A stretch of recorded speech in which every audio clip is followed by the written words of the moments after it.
הטיילת הזאת. הוא זבל, זה פרנסה של אנשים שחיים פה 50-60 שנה.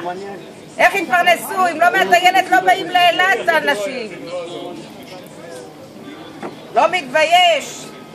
זה פרנסה של האנשים. אני כל שנה מגיעה לפה רק בשביל הטיילת.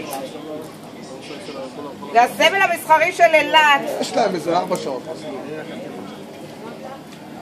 בואו לחתום, חבר'ה, אנשים, בואו לחתום. רק היום, רק היום. המקום הכי טוב באילת לסגור. נורמליים האלה. כן. חמניות, ומה עוד? זה פרנסה, פרנסה. כתובת 46.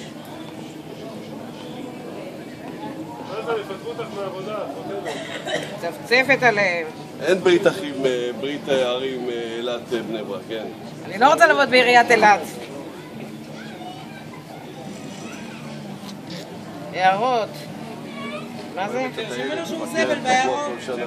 אוהבת את הטיילת. סמל מסחרי של אילת. ומקום פרנסה לאנשים.